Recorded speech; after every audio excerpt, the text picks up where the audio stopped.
of these areas, Caribbean, Central American travel retail, as sort of interrelated. And so we viewed that in our wine and spirits business, and we view it as such here as more of a 360 approach.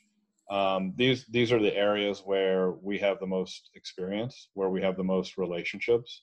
And so it was easy enough, not easy, but it made the most sense for us to try to maximize those relationships and that working knowledge of the marketplace.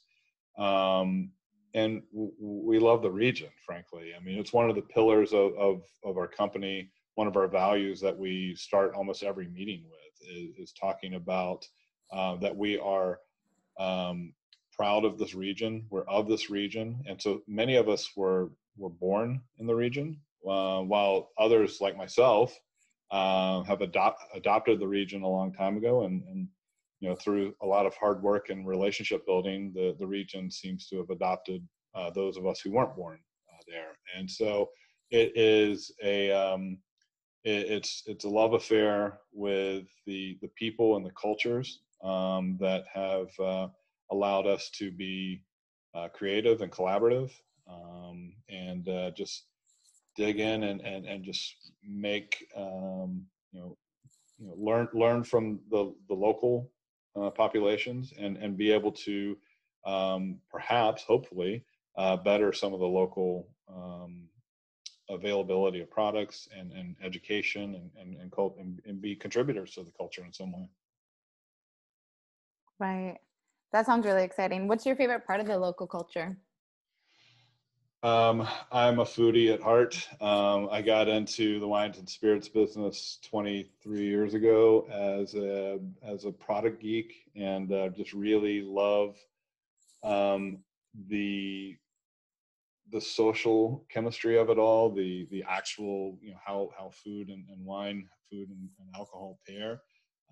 So that for me has always been such a big piece. And layer in, we get to be a discoverer of new music and new, just the, culturally how people are different and how similar they are, but how just there are nuances that are different enough that you get to celebrate those little eccentricities, I suppose.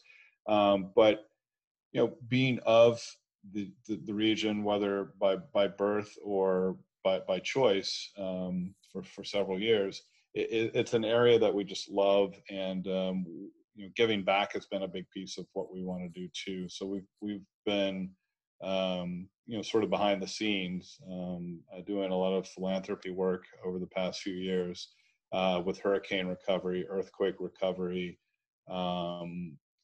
working with our distributors through pandemic, as business required. A lot of businesses were hurting. A lot of family businesses throughout the region were hurting, and so our relationships allowed us to work with them as best we could, and trying to find solutions that help add value to their business while not beating them up because we're familiar enough with their businesses that we could help them, whereas maybe others who weren't so close to the region or close to the culture, maybe they didn't know how to help.